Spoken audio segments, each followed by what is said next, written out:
misalnya dalam 10 hanya dapat 2, itu kita tetap bisa tumbuhkan di sana. Kemudian yang direkomendasikan untuk pengambilan sampelnya adalah darah vena. Jadi untuk darah arteri kita tidak rekomendasikan, dari CVC juga tidak direkomendasikan. Kecuali kalau dari CVC itu justru pasien datang tidak ada masalah, kemudian setelah pemasangan CVC 2-3 hari terjadi kemungkinan infeksi, kita ingin mengetahui apakah infeksi tersebut disebabkan oleh CVC atau tidak, kita harus mengambil 2, yang satu dari CVC, satu dari vena. Kalau kedua-duanya positif dan jenis kumannya sama, maka kemungkinan bahwa pasien tersebut mengalami infeksi nosokomial dari pemasangan CVC. Tetapi kalau hanya untuk diagnosa dan dari CVC saja tidak direkomendasikan karena kemungkinan terjadinya kontaminasi itu sangat besar. Kemudian bagaimana apabila semua akses vena tertutup begitu ya? Silahkan kalau misalnya mau menggunakan volume kurang atau menggunakan darah arteri, tetapi kembali lagi di formulir pemeriksaannya dikasih tulisan. Jadi kalau nanti ada komplain misalnya dari DPJP-nya, ini kondisi ininya jelek tapi kok hasil kulturnya negatif, kita bisa sampaikan bahwa ini idealnya menggunakan darah vena, tetapi waktu itu kita tidak bisa mendapatkan venanya atau volumenya kurang, sehingga kita bisa sampaikan di situ. Nah, jadi pengambilannya setelah tadi di ini, kemudian kita ambil menggunakan squid, di sini dibersihkan, langsung ditusuk aja. Lisis atau tidak lisis tidak ada masalah. Karena apa? Di dalam alat ini sebenarnya dia akan digoyang 24 jam. Tujuannya adalah yang kayak butiran kecil-kecil ini namanya resin. Ini dia bisa memecah sel darah sehingga apabila terjadi infeksi intraseluler itu bisa keluar. Kemudian yang kedua, tujuannya si resin ini adalah untuk menetralisir antibiotik yang sudah didapatkan. Tetapi bukan berarti kalau pasien barusan dapat antibiotik kemudian kita ambil. Jangan. Sebaiknya kita tunggu sampai masa puncaknya turun. Jadi kalau bisa kita sampaikan ke sana. Kalau misalnya ke teman-teman yang di Bangsal, kalau ada petanda sepsis jangan dikasih antibiotik dulu, diambil kultur dulu baru diberikan antibiotik. Tetapi kalau sudah terlanjur gimana, ya udah kita tunggu sampai kurang lebih 2 jam lah. Setelah 2 jam dia peaknya sudah mulai turun, baru kita ambil lagi. Walaupun sebenarnya ini sudah membantu menetralisir antibiotik yang ada. Itu sama kalau dia IV itu intramuskular, intravena atau oral. Sama aja dok, sama aja. Iya, iya. Jadi sebenarnya sih idealnya adalah sebelum pemberian berikutnya. Cuman kan kalau misalnya yang sehari 2 kali kan terlalu lama ya dok ya. Gitu. Jadi kita ambil 2 jam itu paling enggak dia. Kalau pemberiannya baik itu intravena atau intramuskular, paling enggak dia kalaupun naik juga belum mencapai puncaknya. Kalaupun dia ini sudah mulai turun gitu sih dok. Tapi memang idealnya memang sebelum pemberian berikutnya. Jadi misalnya sehari 2 kali, misalnya jam 9 pagi, kita ambilnya sebelum jam 9 malam. Cuman kalau misalnya dia pasiennya sudah jelek kan nggak mungkin kita nunggu 12 jam begitu. Nah, kemudian dari sini udah kita masukkan. Setelah itu kita bersihkan, kalau ada cecerannya kita bawa ke lab. Seberapa lama boleh dipending setelah pengambilan spesimen kemudian masuk ke alat, maksimal adalah 2 kali 24 jam. Tetapi semakin lama masuk ke alat maka hasilnya juga akan mundur. Karena hitungannya adalah dia sejak pertama kali dimasukkan. Kalau misalnya belum sempat memasukkan, ini disimpan aja di suhu kamar. Jadi jangan masuk ke kulkas ataupun jangan masuk ke inkubator. Kenapa tidak boleh? Kalau masuk ke kulkas, misalnya pasien sudah mendapatkan antibiotik, otomatis kondisi fisiknya si bakteri ini sudah nggak fit kan. Kemudian suhu optimalnya bakteri itu adalah 35-37. Nah sama saja misalnya kita udah kecapean, kita di sini udah nggak enak, tiba-tiba kita harus pergi ke daerah yang bersalju, otomatis tubuh kita ya mungkin semakin drop, maka ada kemungkinan bakterinya mati. Kemudian kenapa tidak boleh di inkubator? Padahal kan harusnya semakin cepat begitu kan. Nah, karena apa? Nanti ada kemungkinan false negatif. Karena ketika kita simpan di inkubator, dia akan semakin naik grafiknya. Nah, ketika kita dimasukkan yang harusnya mungkin awalnya 0,3 atau 0,4 mungkin sudah di 0,5 atau 0,6. Kalau disimpan di suhu kamar, oke, dia kemungkinan berkembang biak ada, tetapi tidak secepat kalau di inkubator. Demikian juga kalaupun mati tidak akan secepat apa yang ada di kulkas. Jadi setelah mendapatkan sampel, sudah kita tinggal masuk aja. Kemudian kalau untuk yang anak-anak sama 1-3 mili. Bagaimana kalau untuk sampel yang non darah? Kalau untuk sampel non darah kita ngikutin volumenya. Jadi kalaupun sampelnya anak-anak tetapi sampelnya cairan pleura, otomatis kan dapat 5 mili, 8 mili itu kan gampang. Masukkan ke dewasa. Tetapi kalaupun dewasa atau usia lanjut tetapi LCS kan susah sekali ya. Dapatnya hanya 1 mili atau setengah mili, masukkan ke yang anak-anak. Kemudian cara memasukkannya juga gampang. Jadi dipastikan ini rotornya. Jadi ini rotornya sebenarnya dalam keadaan terbuka dia akan muter seperti ini. Nah ini sama seperti motor. Kalau kita rem mendadak maka kemungkinan resiko rusak itu ada. Jadi kita harus rem dulu. Nah sampai berhenti kemudian kita buka. Jadi kondisinya nanti akan seperti ini.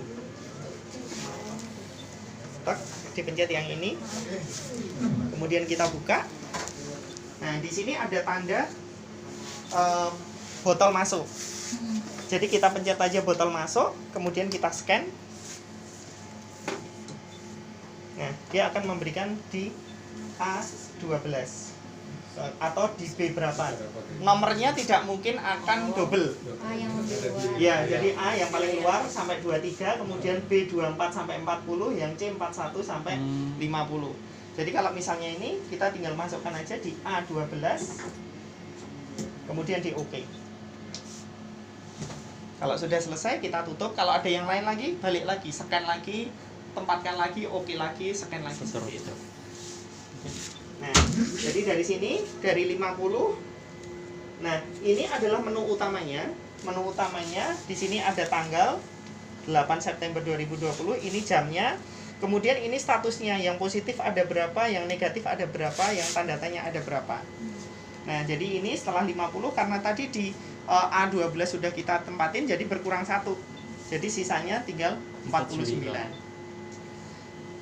Kemudian bagaimana misalnya kita lupa membarcode, begitu kan? Misalnya kita lupa membarcode, gitu. Atau sudah dibarcode tetapi tidak di OK.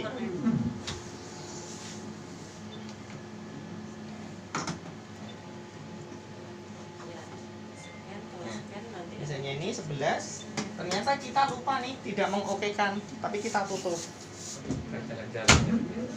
Tetap jalan.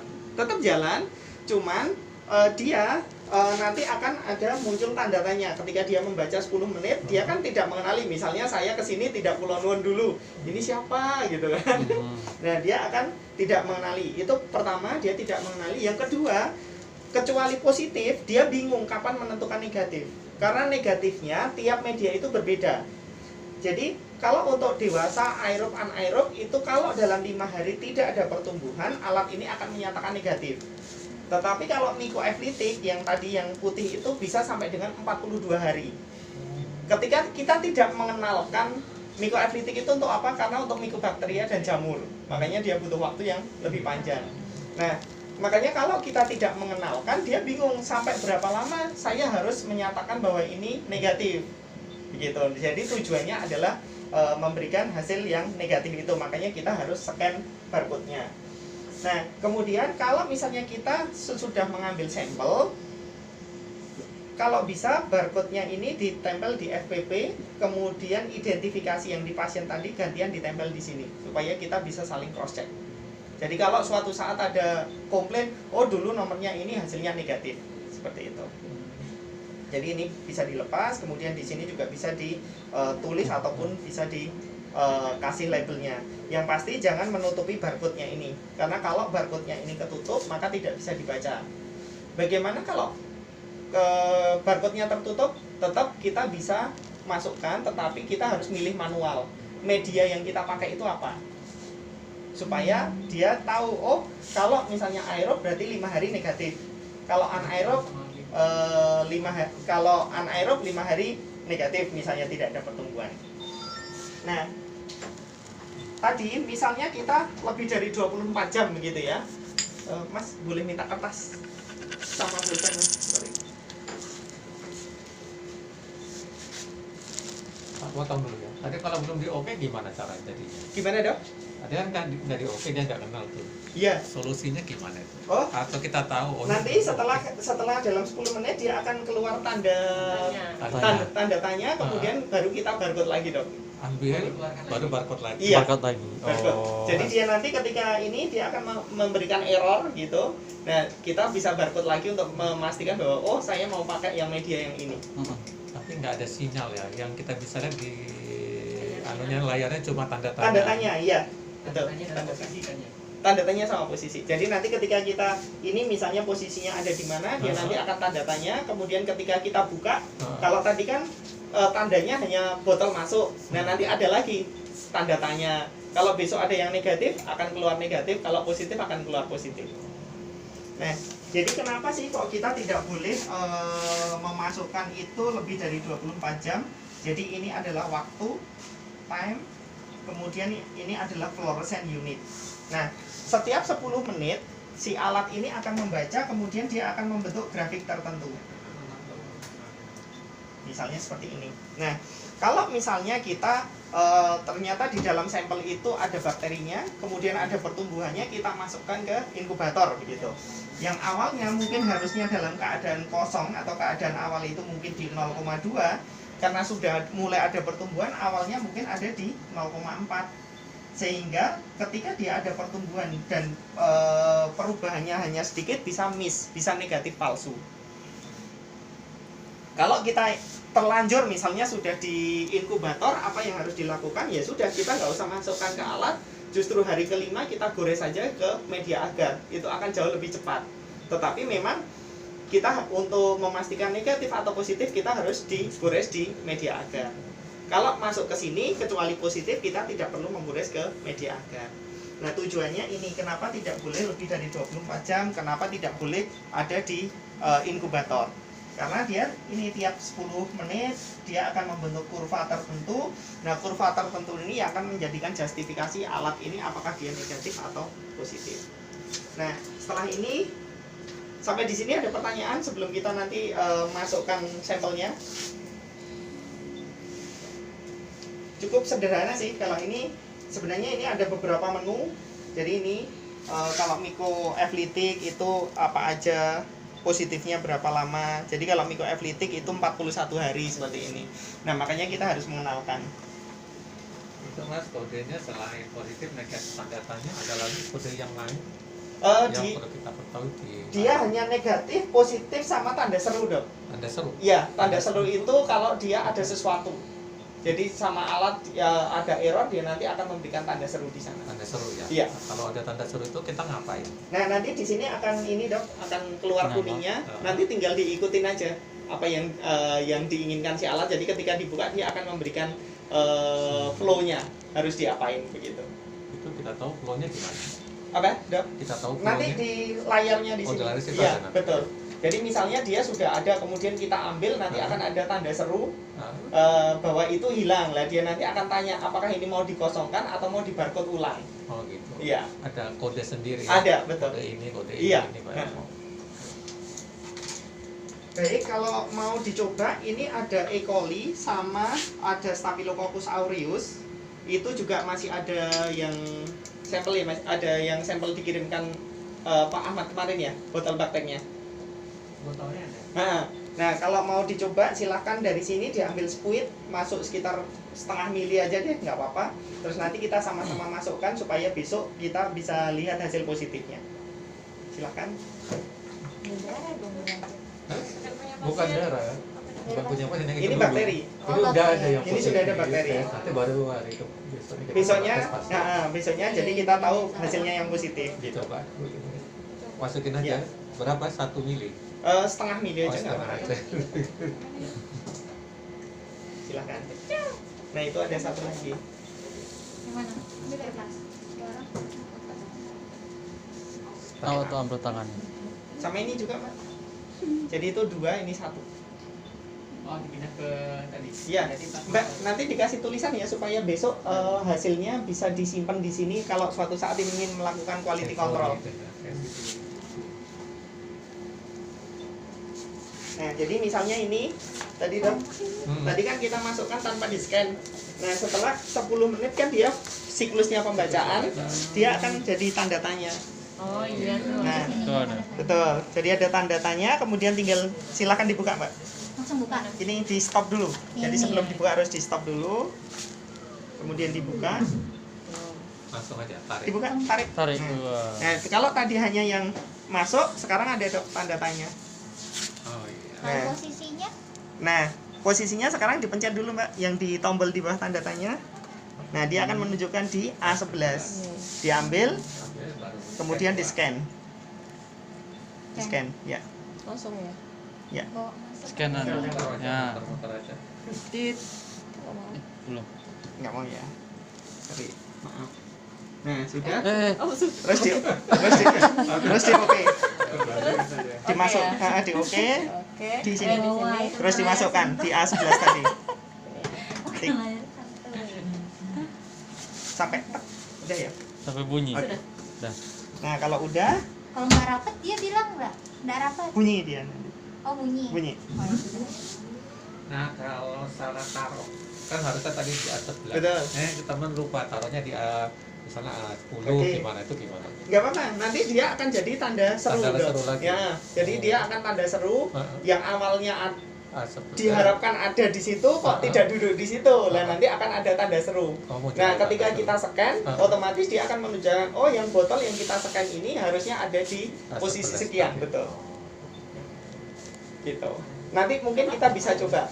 Jadi kalau tadi misalnya ini saya keluarkan yang ini ya, Dok. Yang ini tadi saya ambil dulu. Yang dia nanti ketika siklus pembacaannya dia akan jadi tanda seru karena yang harusnya ada kok jadi nggak ada nih gitu. Oh itu Nah. kuning itu ya. Jadi tanda seru. Jadi kalau tadi yang tidak apa namanya yang tidak kita barcode akan jadi tanda tanya. Kalau yang seharusnya ada di situ tapi nggak ada dia akan memberikan tanda seru. Nah flow-nya seperti apa? Dibuka lagi Mbak.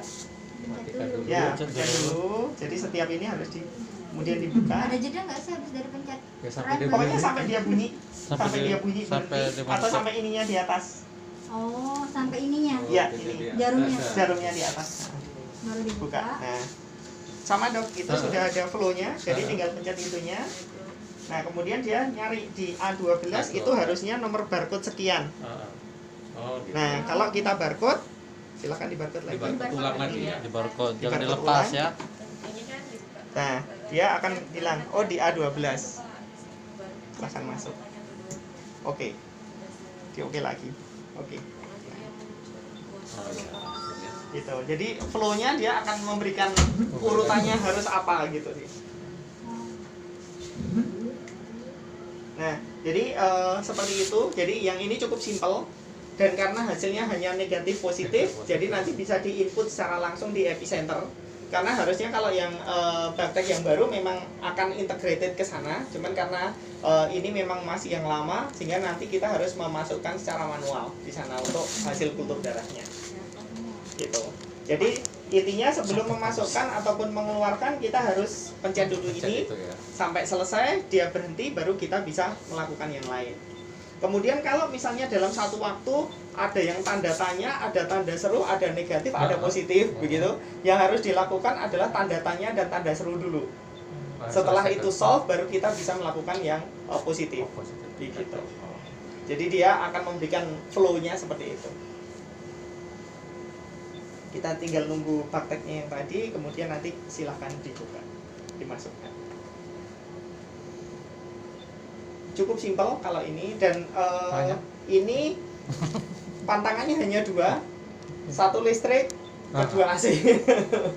Tapi kalau ini kan kebetulan isinya kita berbanyak. Kalau tadi sih masih cukup sih. Yang penting masih di bawah 30 derajat masih oke. Masih oke ya. Betul. Batasnya sampai berapa? Sampai 30 Dok. 30. Ya, kalau di atas 30 ada kemungkinan dia false positif. Jadi kalau di sini dia nanti akan memberikan positif, tetapi ketika digores di media agar itu tidak tumbuh.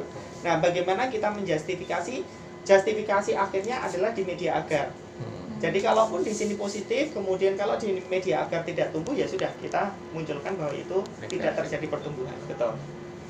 Ini bisa nyimpan berapa database di sini?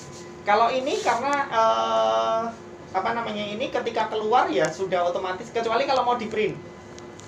Berarti printsnya beda lagi kan? Sebenarnya ada tempatnya printer sih, cuman kalau menurut saya agak lebih efektif kalau kita menggunakan logbook aja. Nah, Oh, Karena hanya positif negatif, positif gitu sih. negatif aja, ya. Jadi di logbook kemudian barcode-nya tadi ditempelin, kemudian hasilnya apa, daripada di print.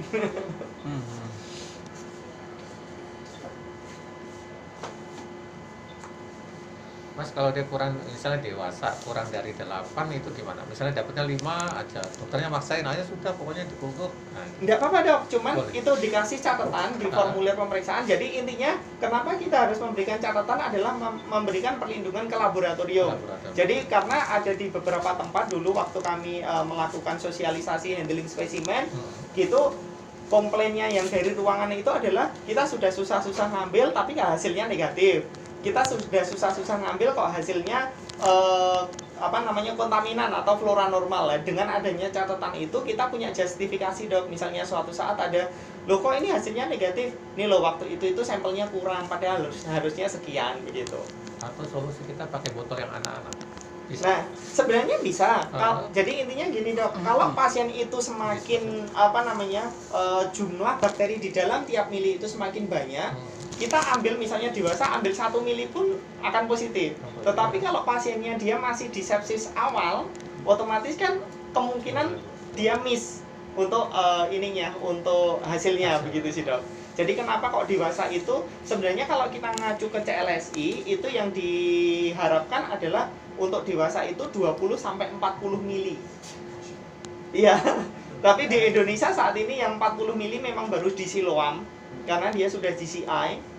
Tetapi kalau kayak Sutomo, kayak di beberapa tempat itu kalau untuk ICU sudah menggunakan 3 botol. Jadi aerob, anaerob. Kalau yang rumah sakit beberapa kayak Karyadi, Sarjito itu sudah 2 botol 1 pasien begitu. Nah dari situ memang hasilnya memang agak berbeda. Jadi positivity rate-nya memang jauh lebih tinggi begitu. Nah jadi kalau misalnya terpaksa hanya ada 1, semaksimal mungkin kita dapat sampelnya dok. Iya. Nah itu juga sebagai petanda ketika di sini misalnya baru masuk jam ini misalnya jam 1:30 begitu, kemudian jam 5 positif, berarti hampir pasti kondisi pasiennya itu jelek. Karena di dalam tiap mili darahnya dia itu sudah banyak kondisi bakterinya. Tetapi kalau dia positifnya masih 2 hari begitu, ya pasiennya masih terkontrol gitu. Jadi kalau misalnya ada pasien masuk 2 jam atau 3 jam positif, harus dilihat lagi ininya pemeriksaan lab yang lain, pasti sudah mulai jelek begitu. Nah tujuannya kenapa harus 10 mili seperti itu dok. Jadi pada pasien yang dia sepsisnya di awal, ketika bakteri itu belum tentu di tiap mili darah itu ada bakterinya, kita tetap bisa mengcapture itu begitu. Terus kalau peranalitiknya ini tangan ada IP lens, kaki ada IP lens. Boleh nggak ngambilnya dari IP lens? Boleh, cuma dikasih catatan aja. Tetap kasih Iya. catatan. Atau kalau memungkinkan dihentikan dulu sekitar 15-20 menit. 20 menit ya. Iya, sekitar 20 menit, 15 sampai 30 menit dihentikan, kemudian baru kita ambil dengan harapan bahwa IP lens-nya ini sudah mulai jalan. Begitu. Itu perlu dibuang dulu darahnya yang kita ambil. Nggak perlu dok. Langsung aja. Iya, langsung aja. Tapi kalau masih memungkinkan via yang lainnya, via kaki atau itu nggak ada masalah. Dari femur atau apa nggak ada masalah. Yang anaerob taruh di sini juga. Gimana? Yang anaerob. Kalau anaerob tadi yang ininya cincinnya emas. Iya, ditanam di sini juga. Atau Iya. tadi beda-beda juga tadi. Oh beda-beda. Iya beda-beda tanamnya ke sini semua kan? Atau beda lagi? Ini kan anak. Anak-anak. Iya. Nah, yang tadi kan bapak tadi kasih. Oh iya, kalau itu nggak ada masalah. Tanam ke sini aja. Iya, nggak ada masalah. Berarti 4-nya itu tanam ke sini. Iya. Itu satu wadah. Iya. Kalau nggak dua-dua nggak apa-apa Mas Win. Biar nggak boros. Saya bulan. Oh, sebenarnya tapi off the record sebenarnya sampai dengan 3 bulan setelah ED Boleh ya.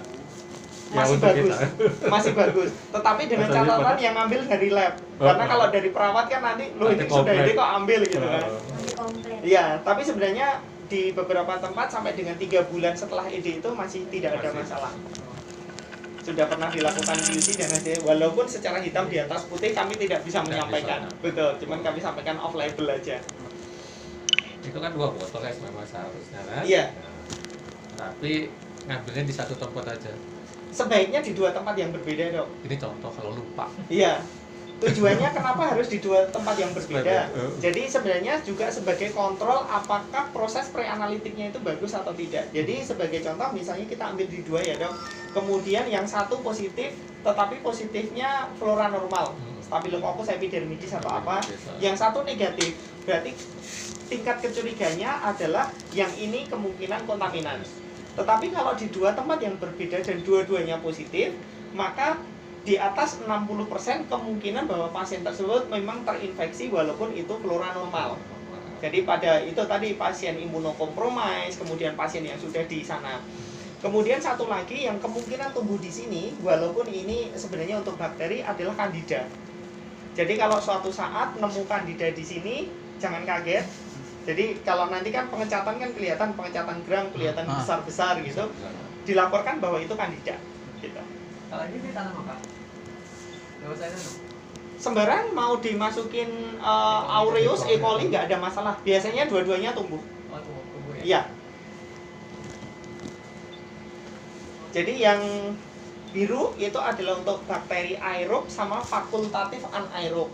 Kemudian yang tadi tutupnya oranye itu adalah untuk bakteri yang obligat anaerob sama fakultatif anaerob. Jadi fakultatif anaerob itu akan bersinggungan. Cuman biasanya untuk di beberapa rumah sakit itu jarang sekali yang melakukan kultur yang anaerob. Jadi hanya dewasa sama anak-anak saja. Gitu sih. Mas ini ada data. Iya. Botol di dalam pecah. Kemungkinan kan, kemungkinan itu pecah. Dan misalnya kita nggak tahu, ternyata ini ada retak sampai kita nggak lihat. Betul. Langsung di dalam, dia pecah. Lagi betul, gitu Betul. pecah tuh gimana tuh? Selama ini sih belum pernah Ini kejadian. ada kan? Ya, cuman kalau kejadian ya sudah kita hentikan, kita matikan, kemudian rotornya kita lepas, kemudian kita dekontaminasi menggunakan hipoklorit. Jadi kita seperti yang limbah yang lain kita pastikan dengan hipoklorit, kemudian di situ dibersihkan termasuk lubangnya, setelah itu kita pasang lagi. Nah, alat ini tidak boleh mati lebih dari 40 menit.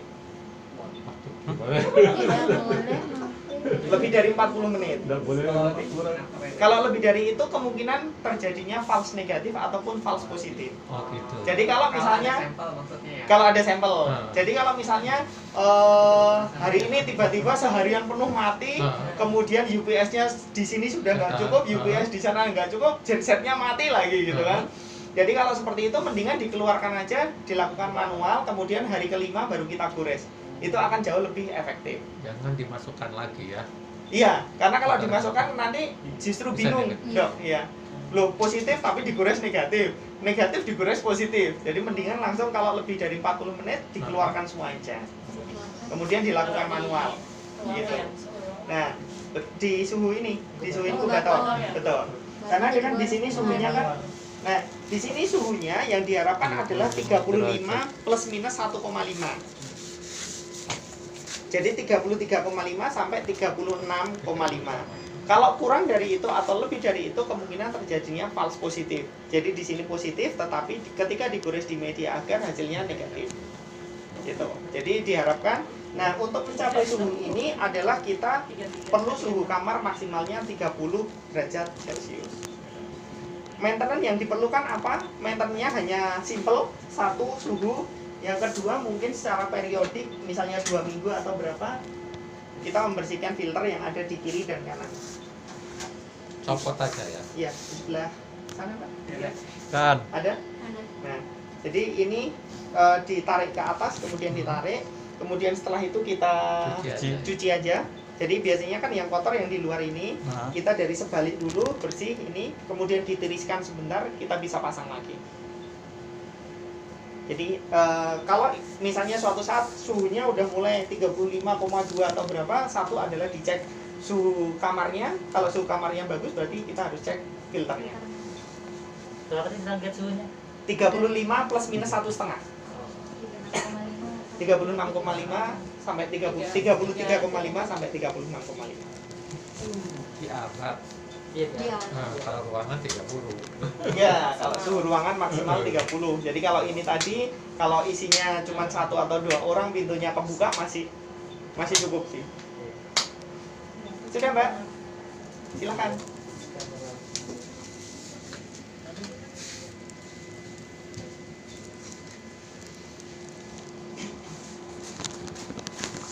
Dimasukkan aja semuanya, Mbak. Betul miros.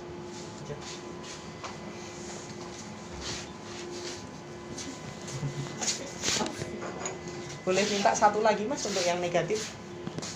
Yang kosong aja ya.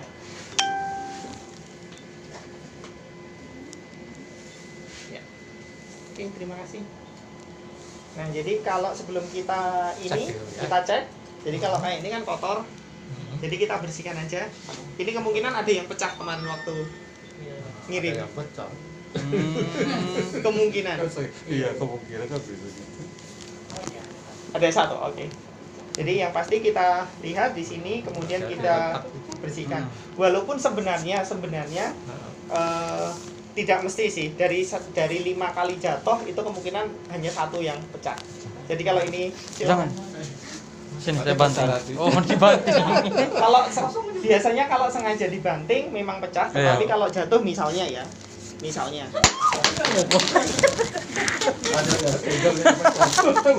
biasanya sih nggak jatuh. Jadi walaupun ini kaca sebenarnya udah desain, cuman dia itu yang paling lemah di sini. Jadi kenapa ketika di pengiriman, karena di sini terus dia ditimpa dari atas, nah itu yang pecah. Jadi kalau dia sebenarnya cuman 1 box dijatuhkan gini nggak akan pecah. Gitu. Tapi lecet aja kayaknya. Gimana? Lecet aja ya? Nggak lecet juga sih. Oh, enggak lecet juga. Terus Ini jatuh terus ini dari tadi. udah silakan kalau mau masukkan berapa 2 masing-masing 2 atau berapa silakan. Yang tadi yang sudah diambil tadi ini tetap kita masukkan besok supaya bisa lihat bahwa kenapa sih kalau ini disimpan di suhu kamar lama itu tidak boleh, karena ini besok kemungkinan positif itu sangat kecil. Karena ini pertumbuhannya sudah tinggi. Jadi dia sudah bereaksi dengan sini sehingga dia tidak bisa membentuk grafik yang naik begitu. Silakan, Mbak. Nah, itu dulu. Nah, udah berhenti, dibuka, silakan. Tarik aja. Tarik. Tarik. Yes. Ya. Kemudian itu panah masuk. Panah botol masuk. Ya, di scan. Barcode-nya. Ya.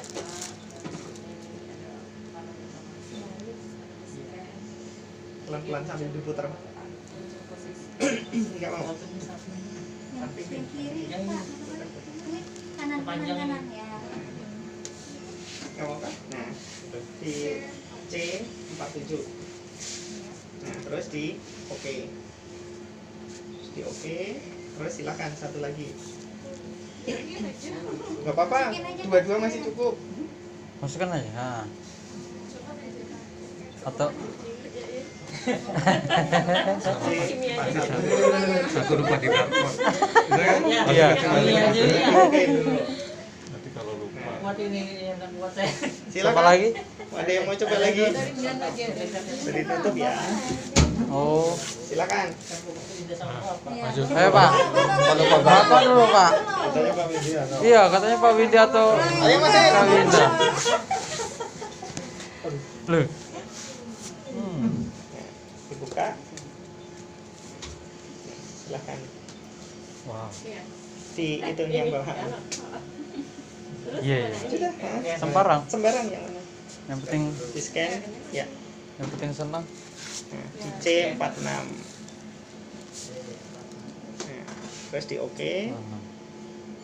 Yes. Oke. Nah. Bu, pokoknya sebelah kanan. Sampai bunyi klek. Masih 4, siapa yang mau nyoba lagi? Ayo, Silakan. lupa di barcode. Oh, saya lagi. Pak, ayo, Pak. Ayo Mas.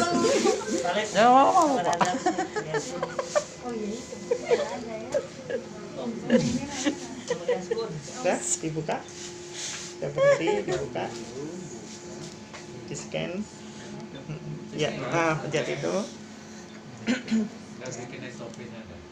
Ada, nanti saya kirimin dok. Oh Nah. Ada. Tinggal nge-print aja. Di Oh, ini yang bikin C50. balance. Ini nama ini. Oh, Pak ya. Ahlinya SOP. Alias Di oke. oke dulu. Yes. Mulai dari peranal itu Iya, sampai iya, sampel. beliau, Pak. Oke. Masih ada 3.